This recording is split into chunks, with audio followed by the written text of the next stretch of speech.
আসসালামু আলাইকুম, কেমন আছেন সবাই? আজকে হচ্ছে সকাল ৮টায় আমাদের জার্নি শুরু করেছি এবং আমরা যাচ্ছি হসপিটালে। এখানে আমাদের একটা লং জার্নি, কারণ হচ্ছে আমরা সাভার থেকে গুলশান ২ এ যাব। তো অনেক বড় একটা লং জার্নি আজকে। বাচ্চাদের নিয়ে তাড়াতাড়ি রেডি হয়ে নিচ্ছিলাম এবং রেডি হতে অনেক সময় লেগেছে, যার কারণে সকালের নাস্তাটাও আমরা করতে পারিনি। তো ঠিক আছে, আমরা ভাবলাম যে মিরপুর ১০-এ একটা ব্রেক নিয়ে আমরা সেখান থেকে নাস্তাটা করে নিই, এবং যে ভাবা সেই কাজ, আমরা মিরপুর ১০-এ একটা ব্রেক নিয়ে নাস্তাটা করে নিলাম। সেখানে একটা হোটেলে আমরা সকালে নাস্তার জন্য আমরা ব্রেক নিয়েছি। তো এইখানে এই যে আমার বাচ্চারা ওয়েট করছিল কখন নাস্তাটা আসবে। যখন নাস্তাটা দিল তখন সবাইকে সার্ভ করে দিলাম। এখানে হচ্ছে একটা রুটি, পরোটা, সবার জন্য পরোটা, ভাজি আর চা নিয়েছি তাড়াতাড়ি করে আমাদের আর কি নাস্তাটা শেষ করার জন্য। এই যে বাচ্চারা খুব খুশি হয়েছে, অনেকক্ষণ অপেক্ষার পরে আর কি নাস্তাটা পেয়েছে। তো যাই হোক, এখন এই যে আমরা নাস্তা করে তাড়াতাড়ি চলে যাব। এখানে সবার জন্য সবজি, শুধু একমাত্র আমার জন্য রুটি, পরোটা আর চা, কারণ আমি একজন পিওর টি লাভার। তো চা ছাড়া আমার চলবে না, যার কারণে আমি চা আর পরোটা খেলাম। যাই হোক, এখানে খুব তাড়াতাড়ি আমরা নাস্তাটা ফিনিশ করে আমরা আবার আমাদের যাত্রা শুরু করলাম। এখানে হচ্ছে আমরা যেহেতু মিরপুর ১০-এ আমরা একটু ব্রেক নিয়েছি, তো এখনও অনেক লং জার্নি ছিল। তো এই যে আবার জার্নি শুরু হয়ে গেল।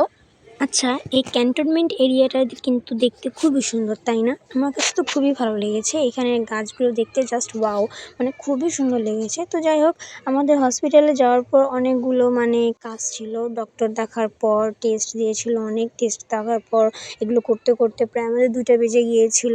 তো ৩:৩০টার দিকে আমাদের রিপোর্ট দিয়ে আবার ডক্টর দেখাতে হবে। তো ভাবলাম ঠিক আছে, এই সময়টা আমরা লাঞ্চ করে ফেলি, এবং গুলশান ২ এর কাচ্চি ভাইয়ের যে ব্রাঞ্চটা ছিল, আমরা ভাবলাম ঠিক আছে আজকে এখানে লাঞ্চটা সেরে নিই। তো এখানে আমরা এই যে আসলাম কাচ্চি ভাইয়ের লাঞ্চটা করতে। তো এই লাঞ্চ করার জন্য আমরা ওয়েট করছি। তো ভাবলাম ঠিক আছে, যেহেতু ওয়েট করছি তো একটা শট নিয়ে নিই। এখানে আমি প্রথমবার আসলাম। আমি মিরপুর ব্রাঞ্চটায় গিয়েছিলাম, কিন্তু গুলশান ব্রাঞ্চে কখনো যাওয়া হয়নি, এই প্রথম গেলাম। তো একটা ছোটোখাটো একটা শট নেওয়ার চেষ্টা করছিলাম।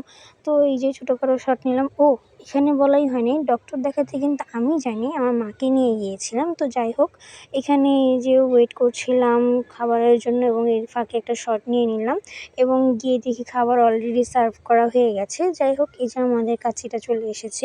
এখানে কিন্তু আমরা জাস্ট শুধু কাচ্চিটা অর্ডার করেছি, কোনো প্লেটার বা প্যাকেজ যে থাকে সেটা নিইনি, কারণ এমনি অসুস্থ, সারাদিন জার্নি করছি, এত কিছু খাওয়া হবে না, শুধু শুধু না নেওয়াই ভালো।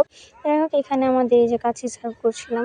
এত ক্ষুধা লেগেছে কি বলবো, কিন্তু খেতে পারছিলাম না। সারাদিন দৌড়াদৌড়ি করার ফলে আর কি খাওয়া হচ্ছিল না, খেতে পারছিলাম না। তো যাই হোক, যতটুকু পারছিলাম আর কি চেষ্টা করছিলাম ওটা ফিনিশ করতে, এবং কাচ্চিটা তো মোটামুটি সবসময় ভালোই হয় বরাবরই, এটা তো বলার কিছুই নেই।